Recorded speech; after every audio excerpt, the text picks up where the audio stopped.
Last night started off pretty normal. Most of the downstairs lights were off when I got home, but that was to be expected.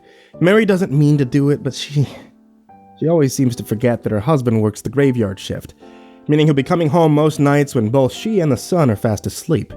There's nothing to be angry about, though. I simply planned to bust her for her consistent forgetfulness the next morning and nothing more.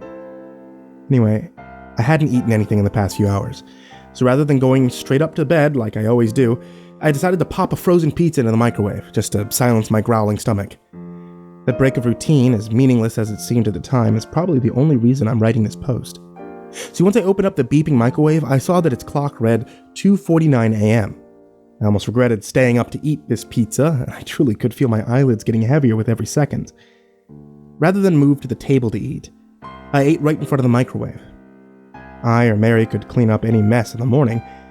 I just wanted to get some food in me and get some rest before I had to follow the same tiring schedule all over again the next day. From where I was eating, my front door was roughly 90 degrees to my left and only about 15 feet away. I could see my front door and the small window beside it if I was looking that way, but at that point I wasn't focusing on anything other than devouring my pizza.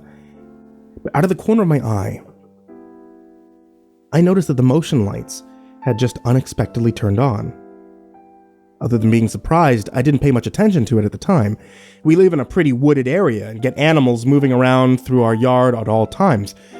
I was just sure that whatever was out there was nothing of note, maybe a badger or something like that. After a minute, the lights clicked back off. I assumed that whatever triggered them must have been scared off immediately by the lights. I returned my focus to my pizza. Once I was done eating, I dragged myself to the stairs with what little energy I had left in my body.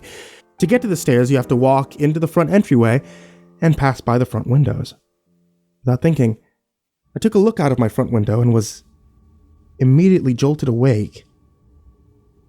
And as my heart pounded like it was going to leap out of my chest, standing in my front yard about 20 feet away from the door was a man. Well, the outline of what seemed to be a man.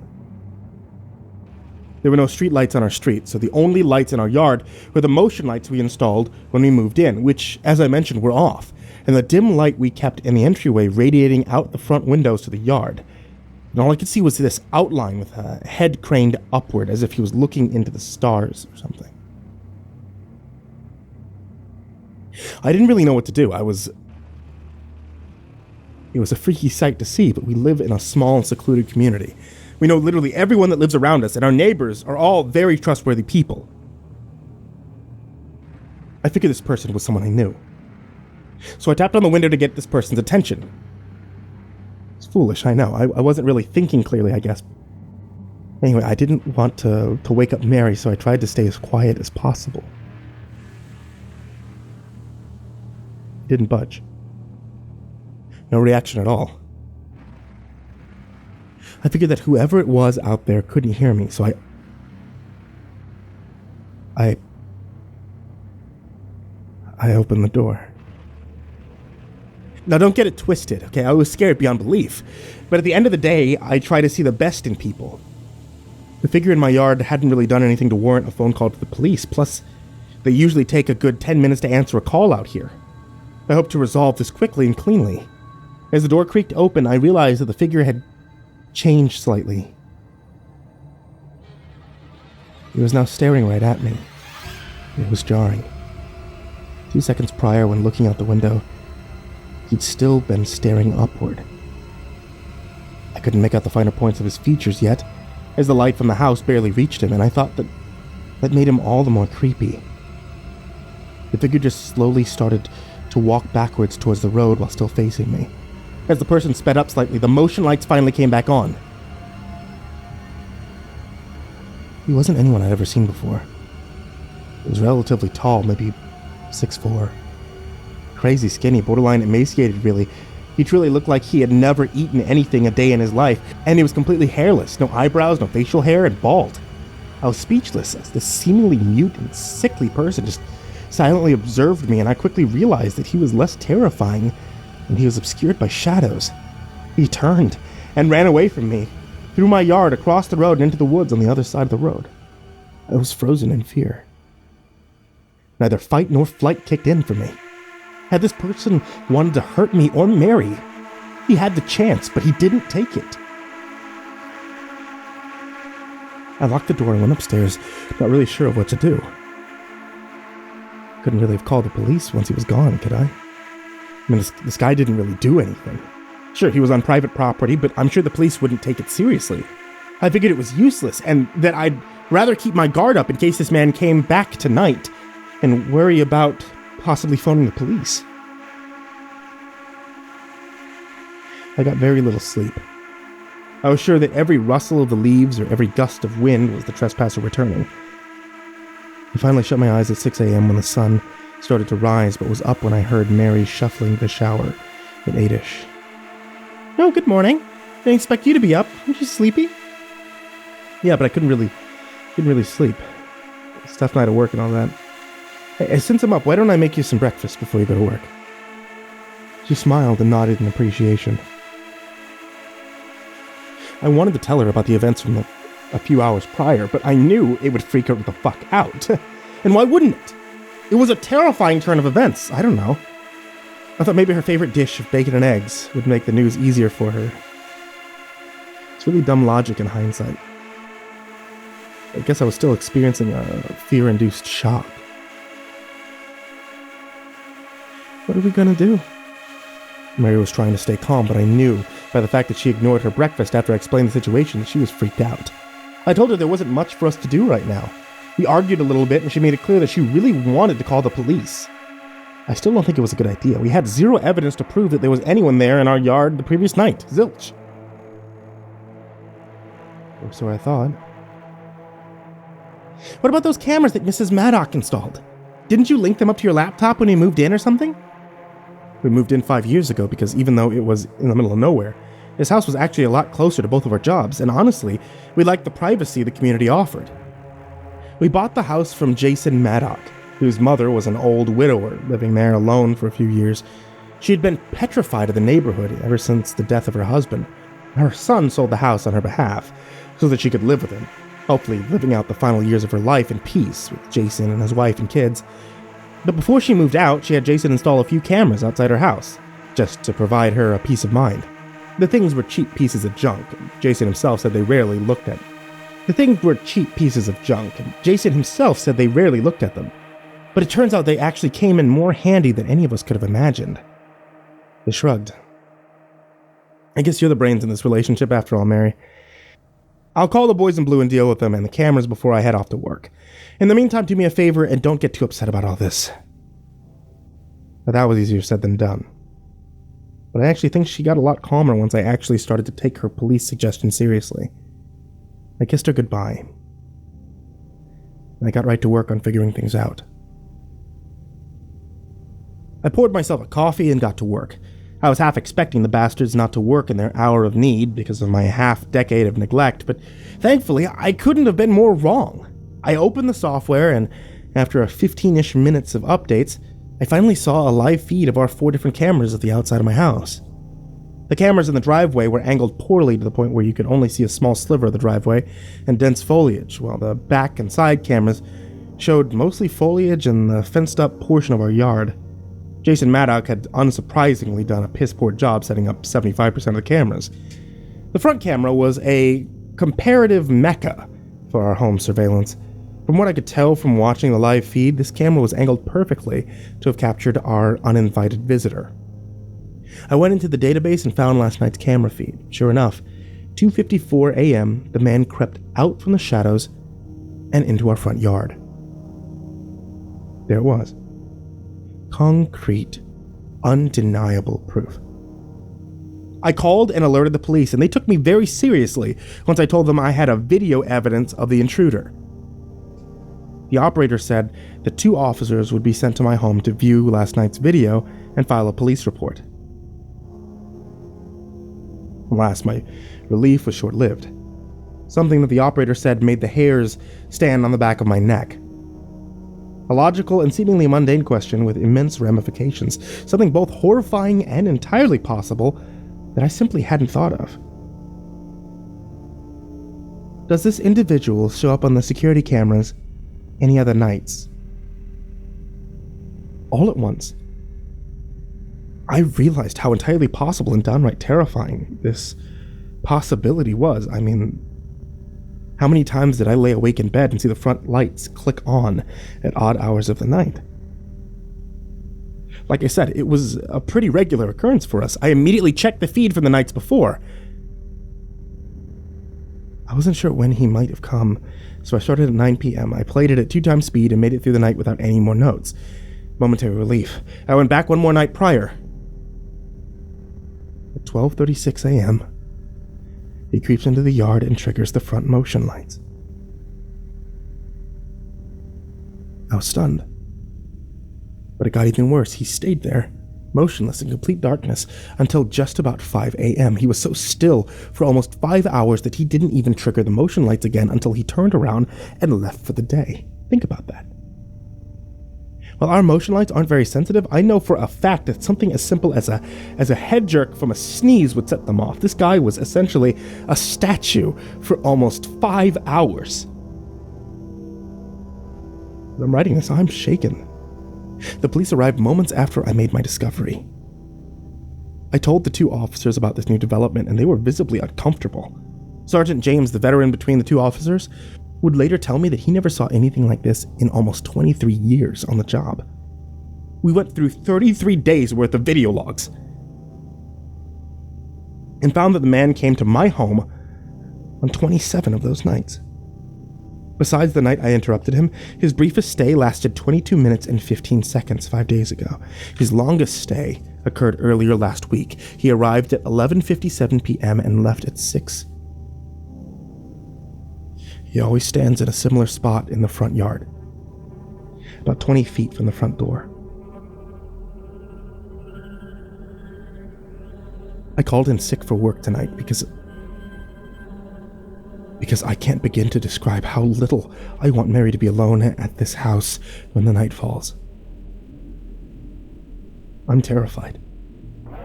So are the cops, especially since they know they don't have this person for much. So far, all the evidence shows is trespassing and loitering on private property. If they were to catch him in the act and not find any reason to charge him with a more serious crime, he'd probably just get a fine or a brief stint in jail. They claim they'll have patrol cars scouring the area tonight, one car stationed in front of my house, all night long, which makes me feel somewhat better. Their lack of answers and their obvious uneasiness about this makes me feel extremely nervous. That's all I have for now. Mary comes home in an hour, and it'll be dark soon. If anyone on here knows anything about the situation or just has a theory or spots a detail I missed, please let me know in the comments. I'll update you when or if we learn more about this whole situation, or if something of note occurs. Until then, let's just hope we make it through the night.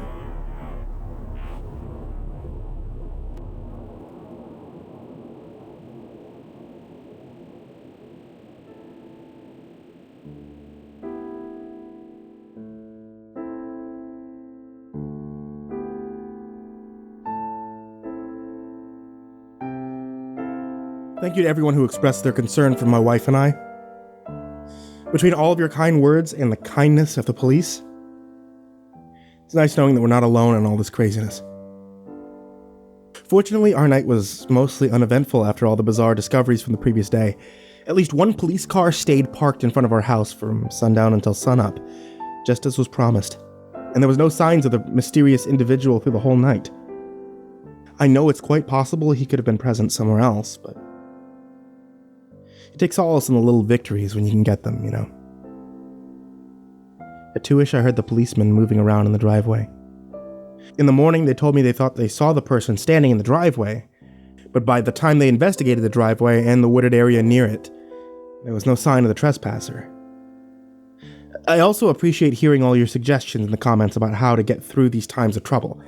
I'm not a superstitious man, but I definitely can't rule anything you suggest out at this point. After doing some research about wendigos and skinwalkers, I can say I'm thoroughly terrified by the similarities our visitors had with both of them. Sure as hell hope that our guest wasn't either of those things, otherwise Otherwise, this all seems pretty hopeless. Also, I actually do own a shotgun. I've never used it for anything other than skeet shooting, but having it definitely makes me feel a little safer. I'll be sure to keep it locked, loaded, and by my side until everything's resolved. Anyway, there have been some developments since last night, which I'll share with you all now. For starters, I've decided not to tell Mary about the fact that our guest is a recurring visitor to our property. I told her that the police stayed out front all night as a favor to us rather than their fear that we're dealing with something a little more malicious than just a one-time trespasser. Plus, I'm worried that this might bring back some bad memories for her. She had some issues with a stalker when she was in college, and it persisted for nearly a year before she was able to get a restraining order on him, even though she hasn't seen this person since. She's still very much disturbed by that painful experience 8 years later. I spent most of last night trying to convince her to make the trip to stay at her sister's, but she refuses to leave me alone, despite how unsafe our house is now. I'm walking on eggshells here. So while withholding the truth from her feels dirty, I think it's better than the alternative if she's sticking here with me. I also made a trip downtown around 9 o'clock this morning to make a few purchases that should let any upcoming nights feel a little safer. The most important purchase, 12 lights that are much stronger than the ones we've dotted our property with since we moved in. These new lights are set on a timer, so I plan to illuminate just about every inch of our property starting tonight. I also made a stop to my friend Andrew's house after my shopping spree. He's on the road for work right now, but since he's been an avid hunter his whole life, I knew he had something that could really up my surveillance factor. Game cameras.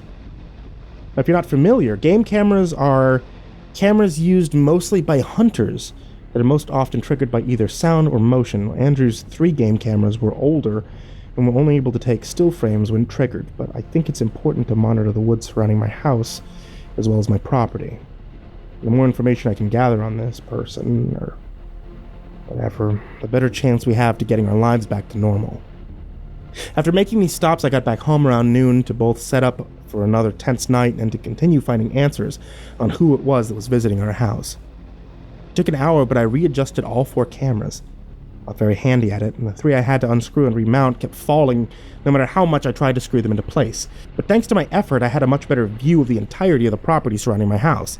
I really don't think I'll see much on the 2 cameras in the fenced-in parts of our property, as the back fence is tall and all that can be seen behind the fence on camera are the dense trees. But you never know what could happen. What feels much more useful now is the driveway camera, which finally actually shows every inch of the driveway. Since the cops may have seen a figure in the driveway, I wouldn't be shocked if I now caught this trespasser thanks to this new angle as well. I also picked 3 spots in the woods to set up Andrew's motion-activated game cameras. Since these cameras were older technology, I won't be able to see the stills they take until I retrieve them and download their images the next morning. It's a little after 4 p.m. as I'm writing this, and I'd like to go back to the earliest recordings from when Mrs. Murdock was still living here, see if I can find any evidence of the trespasser showing up all those years ago.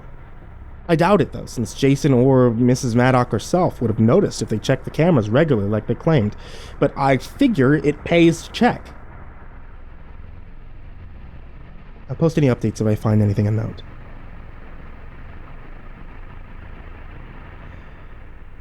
Update, yeah.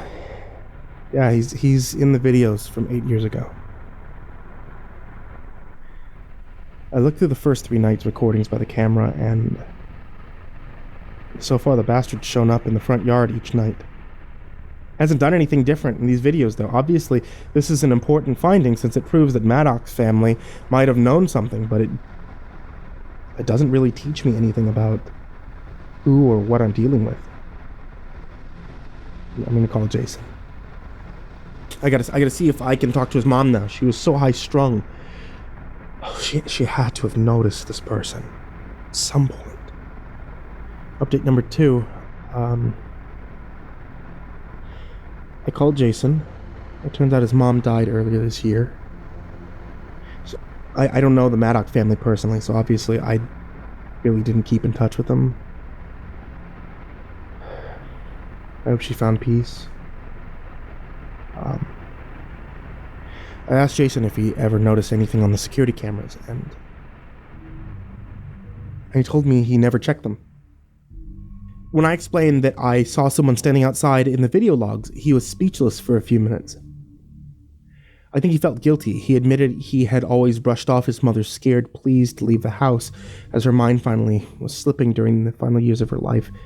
He said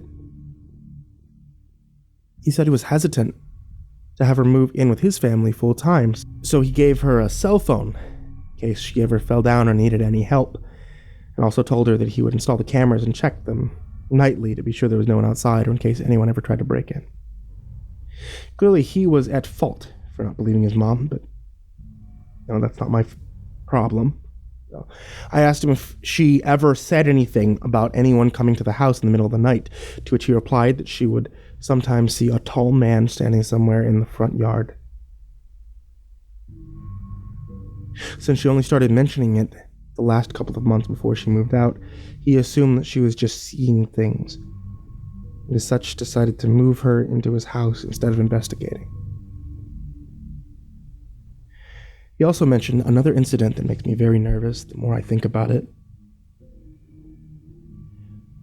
One night in August, about a month before we bought the house, he received a frantic call from his mom that there were people talking in the basement. Jason got there as fast as he could, but when he got there, he only found his mother cowering in the living room. He saw no evidence that anyone had broken in. I told him not to worry or feel guilty, and I even lied to him. I told him that the man had only showed up on surveillance cameras once his mom lived here, from what I could tell, and that he shouldn't feel bad. I told him not to worry or feel guilty, and I even lied to him. I told him that the man only showed up on surveillance cameras once while his mom lived here, from what I could tell, and that he shouldn't feel badly. I'm not sure if he believed me, but he seemed relieved. Sounds like Mrs. Maddock was clearly of more sound mind than was initially believed during her time living alone in this house. And that left me with another disturbing but logical question. Did I have to worry about the voices she heard in the basement? See, thankfully, I've never dealt with anything like that, but now I'm worried there might be something or someone else lurking inside the walls of our home and not just out in our yard. Mary's here. I'm just going to focus on keeping her calm, and I'll make some more updates if I need be, but tonight will hopefully just be another quiet and uneventful night. Update 3. Fuck, it's almost 10:30 and the police officers still haven't showed up to sit and watch our house like they did last night. I told Mary another fib to cover up the fact that we were still very much in danger. She's in bed already sleeping, and I told her that I would be catching up on the work that I missed last night. I'm holed up in the upstairs office with a mini fridge full of energy drinks to my right and my trusty shotgun at the ready. I plan to stay glued to my laptop all night watching the live feeds to the outside until the sun rises and I can feel safe again. I've been watching this monitor for an hour now, and I think I'm finally noticing something. In the driveway. It's just out of the light, crouched down near the woods, but it's the trespasser. He's completely motionless, but it's definitely him. I think he's been there for a while now, but he's just twitched slightly a couple times. I'm calling the police as I type this. I've already alerted them, and they're on their way, and now they'll do their best, but I probably won't see them for another 20 minutes. I've got the gun on my lap now, and I'm going to bring the gun and the laptop with me into the bedroom, and I'm going to lock the door for Mary's sake. I can't be too safe.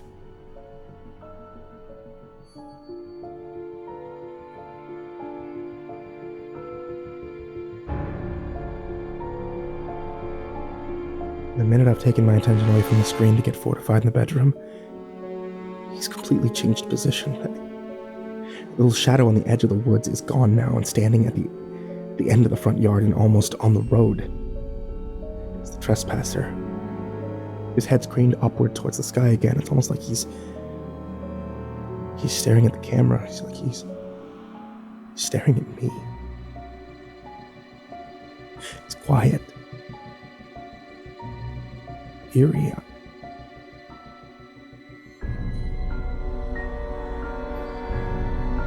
I know we live in a secluded area. He just sprang towards the house. He's banging on the door.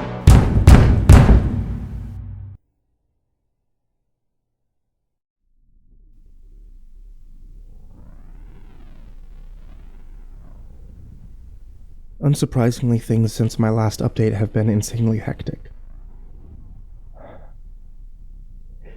Truly haven't been able to find the time to write these next posts for you until right now, so I'm sorry for all the worry I caused anyone with the abrupt ending of my previous post.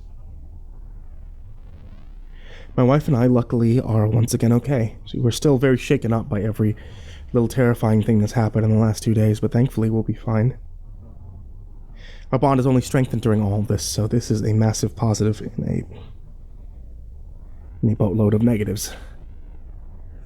Before I get into the finer details about last night, I want to address something that a lot of you have been saying the past 2 days. That it was a bad move for me to withhold the truth from Mary. I thought I was doing the right thing in the moment, but lying to her was a bad idea. I could have gotten her killed, and that makes me feel awful. I came clean with her earlier today. She's handled it about as well as I could have expected. My face is still red where she slapped me, but she accepted my apology. See, I'm not perfect. I'm glad that my most recent blunder didn't cause any irrevocable harm. Anyway,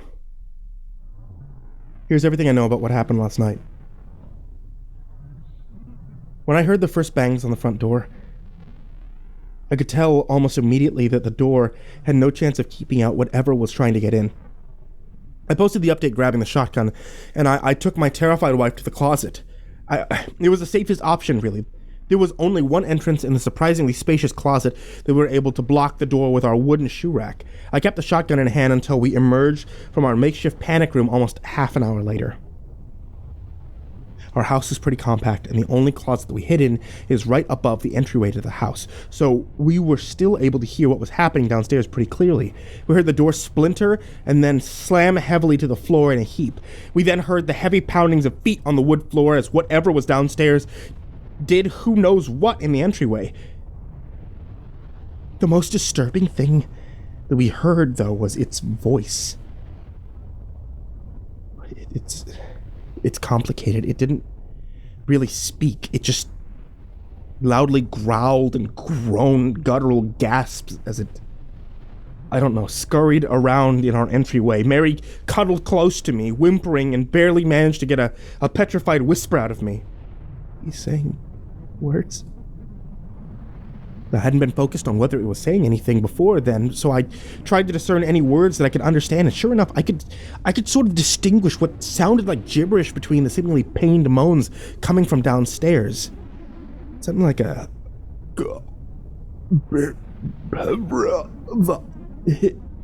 He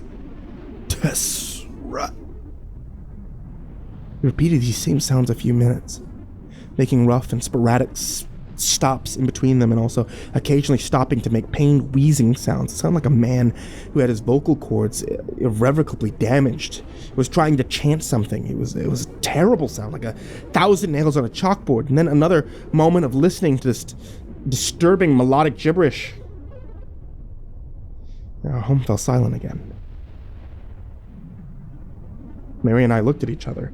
I'm almost positive we both were thinking the same thing at that moment, that we wouldn't leave the closet until we were 100% sure that whatever was downstairs was gone, no matter how quiet it got. Sure enough, after 5 minutes or so, we heard a loud shriek and the now familiar pounding of heavy footsteps on our wooden floor as it sprinted deeper into our house. My heart skipped about 10 beats as we heard it pounding on the door inside our house. We would have heard him come up the stairs if it was the door to our bedroom, so we both breathed a sigh of relief as we heard him forcing his way into our basement. Everything else happened almost too quickly to process. We heard the door to the basement break with a similar crackle as the front door, followed by a few thuds in immediate succession, followed by bangs of footsteps making it charging down into our basement. We heard another relatively distant but still blood-curdling shriek come from the creature, and then silence again. It was much longer before we heard a shout coming from downstairs. "Police, come out with your hands up!" The police arrived on the scene in full force probably 20 minutes after receiving my call. I had told the operator I was fortifying myself in the bedroom and where the bedroom was, so I wasn't too surprised to hear knocking on the door minutes after they had entered the house. I was a little nervous to leave the safety of the closet, as my imagination had me worried that whatever had broken into my house was disguising itself as a police officer to lower my guard, but then the voice on the other side of the door addressed me by name. I realized it was Sergeant James speaking with me. If you don't remember, he was one of the officers who came to my house when I first phoned the police about the trespasser. He escorted Mary and I out of the house while the rest of the police officers marched down into the basement. There were even more officers with their guns at the ready outside. I finally felt safe for the first time all night. Sergeant James took us to an ambulance parked at the end of our driveway where paramedics awaited us to make sure that we were okay. After we were cleared medically, we hopped in Sergeant James's patrol car and he took us to the station for questioning. I should backtrack a bit. Even though Sergeant James clearly wanted us to get out of the house as quickly as possible, I was to observe the chaos that lay on the floor just inside my front door. They were the expected but disturbing sights, such as the wrecked front door lying on the floor and the large scratch marks on the doorframe. But there was one unexpected piece of evidence that disturbs me on a whole different level. The police have said nothing about it still, no matter how much I've asked.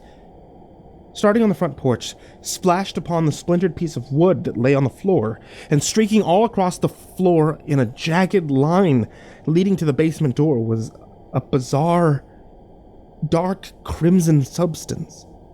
Obviously, my first guess would have been blood, but since this whole situation is extremely bizarre, I can't really be sure. If anyone has any idea what this is, or why the creature would be bleeding all over the place, please. I don't know if the police are withholding information from me, or simply don't know the truth themselves, but I can't stop thinking about it. Once we got to the police station, Mary and I were given time to relax as best we could. We hugged each other and cried, and that's pretty much all we've ever been able to do since leaving the house. It's hard to relax during times like these. They began questioning us a little before 7 a.m. Most of the questions were uneventful or pertaining to things that I already mentioned in one of these 3 posts, so I won't bore you with all the extra details, but however, one of the detectives stated that whatever I had discovered in my yard 2 nights ago was most likely not human. He believed this on an examination of the marks on my front door frame, the basement door, and some of my walls. The examination revealed that they were simply too deep, too wide to be caused by a normal human fingernail. They were caused by something more durable than fingernails, maybe a large knife, maybe large claws. And the forensics suggest that the marks are so uniform in length and distance between each other that they are too precise to be caused by separate blows. Unsurprisingly, they told us that we won't be able to stay in our house for a significant amount of time, which I'm perfectly fine with. Mary was able to get us a room in a cheap hotel for now, and we will most likely make the trip to Mary's sister's to stay with her until we figure out what to do. I'm writing this now from our hotel room. My laptop was kept as evidence, and I gave the police permission to check the surveillance cameras on it, so I'm using my phone to write this, and I don't know what happened in my small, quiet neighborhood after I left my house early this morning. The police are being secretive about everything, but I don't really care at this point. I'm just glad this whole situation finally seems to be under control, and I'm going to catch up on the 2 days' worth of sleep that I mostly lost out on. Have a good night, everyone. Update. The ringing of my phone woke me up half an hour ago and I answered. On the other line was Detective Laird, one of the detectives involved in combing the crime scene. I didn't know what to expect since I'd already told the police everything I knew. He asked me how many exits there were to my house, to which I replied 3. There's the front door, the back door, and the storm door leading out of my basement. I said obviously the windows could be used as an exit as well, but he confirmed that none of them had been open or broken upon investigating the house. There was a long pause, and then I heard Detective Laird swallow air nervously. And then he explained, well, your house is currently surrounded by police officers. It has been since the moment that we got here. Not a single officer outside has seen the intruder leave your home. Inside the house, even more officers have checked every inch of the house and haven't found any signs that the intruder is still here. I said nothing. And we checked the security feed on your laptop as well. We watched and rewatched again every second of the recording. No sign of the intruder leaving. We don't know where he went.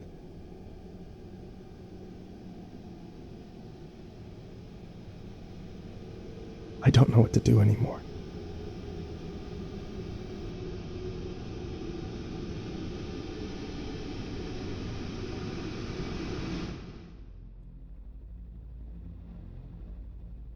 Two nights ago, after speaking with Detective Laird about the creature that broke into my home, I'm pretty sure I had a panic attack.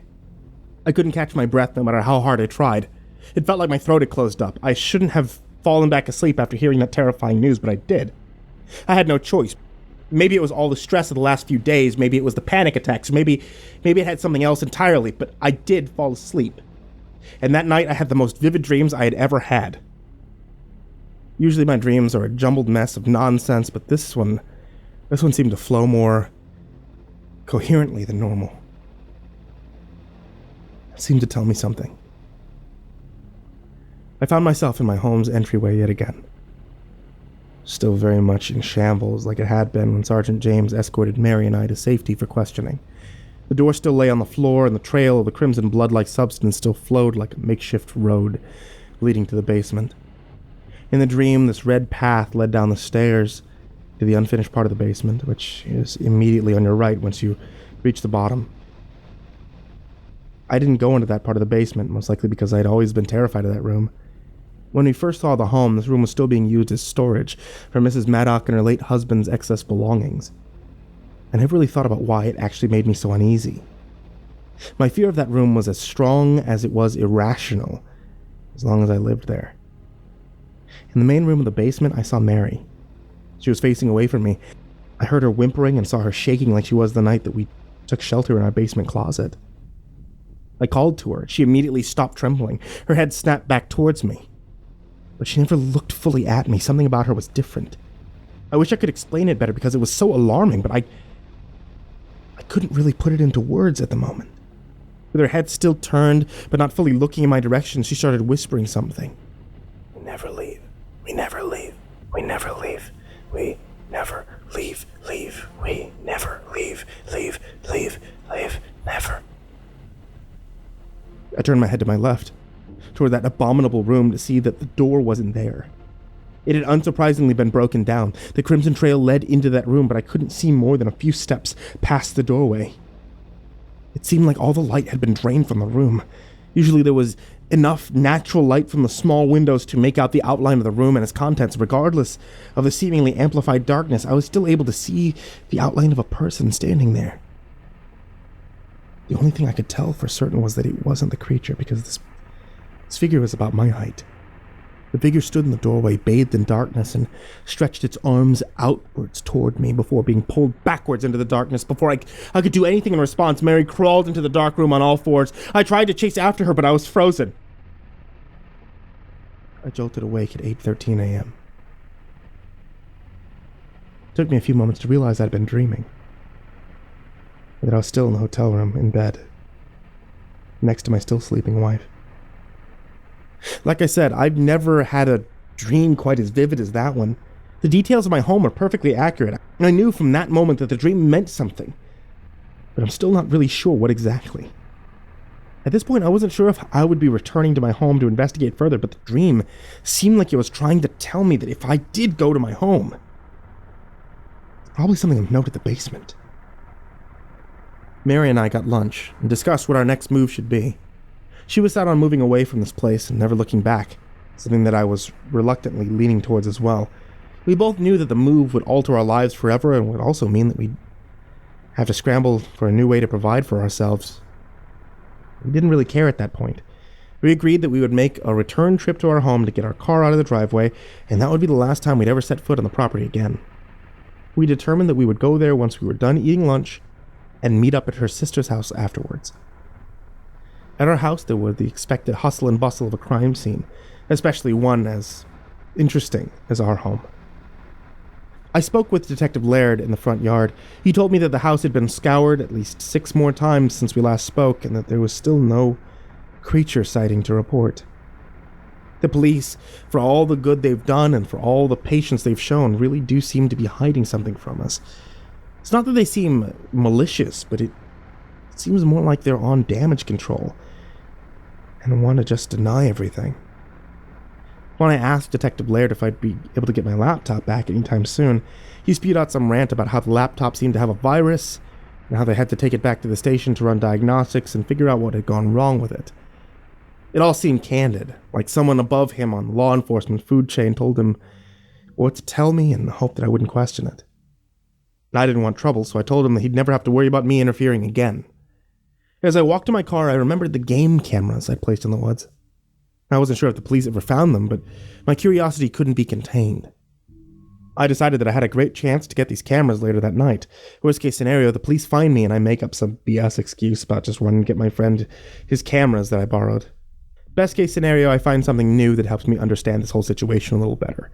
Regardless, I knew that I had to do something to ease my troubled mind. I phoned Mary and I told her that I was staying behind to help the police. I know, I'm an asshole for lying to her again, but honestly, if I told her what I was actually doing, she'd either try to keep me from looking for the truth because she was scared, or she'd want to come with me and put herself in greater danger. I think this time it's entirely warranted. I nervously drove around until nightfall. Finally, I made my way back to my house around 9:30. It was dark, and I was determined to find the truth. I really didn't want to be back at this place, but I knew that if I didn't at least look for any signs that might explain all this, that I'd likely go insane. Finding these game cameras seemed like the safest way to find the truth. The first thing to cross my mind when I arrived at my house after dark was a simple observation. It's a lot quieter now. And not just in the sense that it was nighttime. There were no more police officers there. Less than 6 hours ago, my home had been lively. There were at least 8 officers still on perimeter duty, plus many other police officers inside on monster watch. There were forensics crews trying to find any sort of solid evidence that could be used to understand what had happened within the walls of my home. The police had fallen eerily silent once again, and once again, I hated it. But I saw an opportunity. I dashed to the front porch, and inside the front door, I found waiting for me the exact same sight from my dream. My entryway was still a chaotic scene of destruction, with the Crimson Path summoning me to investigate the basement. I recalled my dream and the feelings I felt down below the surface. I wanted to turn around, but instead I found myself at the top of the stairs. Looking down the stairs, I saw the destroyed door lying right there, where it had in my dreams. I saw the Crimson Trail turn right and go into that terrifying, unfinished room of the basement. I thought about taking a step downward, but the silence of the house was shattered before I could. It started as a faint, but constant and indecipherable whisper, voices emanating from the basement. As the voices grew in volume, they became more distinct, but became no easier to decipher. There were at least 4 voices involved, but there were so easily have been more voices speaking. They all spoke at once, sometimes over each other. I don't know to whom they belonged, but I knew these voices must have been ones that Mrs. Maddox had heard. It caused her son to move her out. This is my attempt at transcribing some of what I heard. Does anything remain in this? Here, there, so misplaced. I want to, for reasons unknown. I lived in the dark. I truly cannot be sure that any of this text is correct, but this transcript is the best I can do. There were loud and indecipherable whispering there was an omnipresent undertone to what could barely be called a conversation. I also heard a woman crying at different times during the exchange. The whispering never stopped despite the other voices speaking, while the crying was sporadic but occurred when both women's voices were speaking. I stepped onto the top step of the basement, and the damn step creaked louder than any step ever had in the history of stairs. The voices immediately stopped, so did the whispering and crying. They all screeched to a halt. The unnatural silence returned. My heart did a drum roll. I ran to my car with my legs churning unrestricted to my brain. I didn't care anymore. Fuck the truth. Fuck those game cameras. I wanted to live my life. I wanted to grow old with Mary. I didn't want to end up in the basement with whatever was down there. And I started the car. I noticed the creature was now standing in the doorway of my home. He was facing away from me, looking inside my home as if it knew I was looking at it. It turned its head 180 degrees to look at me. It wore the same confused look on its face that it had when I had accidentally discovered it a few nights prior. It mouthed something at me, and then it sprinted deeper into my house with its eyes still locked upon me. I'd write this final update from the comfort of my parents' beach house, over 400 miles away from the haunted little home in the middle of nowhere. Mary and I look forward to starting our new life together far away from that place. Tomorrow begins our job search. However, I'm unable to stop looking over my shoulder every time I hear the settling of this house or the crackling of the air conditioner coming alive to cool our home. There still exist dark corners of our world, untouched by the light we consider ourselves so safe inside of. If you look hard enough for them, you'll find them. If you listen closely for them, you'll hear them. Once you've discovered them, you'll only see their darkness. We spend our lives trying to outrun them, but the truth is, we never escape them. Last night I woke up in that basement. Mary was there. She acknowledged my presence, but never looked at me. I could hear crying,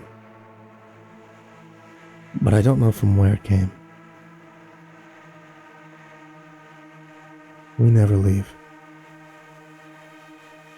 We never leave. We never leave.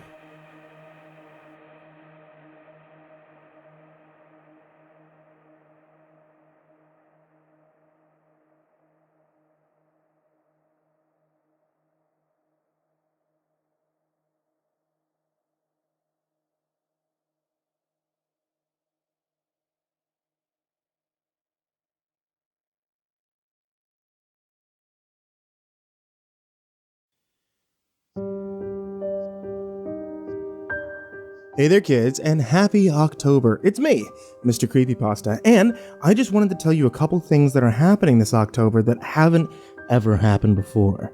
First off, if you take a look at the channel, you'll notice that I'm currently live. That's right, we started up doing a Halloween horror radio program. That means 24/7 without interruption, you'll be hearing CreepyPasta stories, read by yours truly, and as well as a few other guests that we've had on the channel before. The other thing are Halloween exclusive t-shirts. These t-shirts are available in the MrCreepyPasta link down below in the description. Actually, at any point if you want to check out the description, feel free to scroll down and see what kind of cool stuff's going on down there. Oh, and of course, the Halloween countdown starts on the 18th. Look forward to seeing you all. And sweet dreams.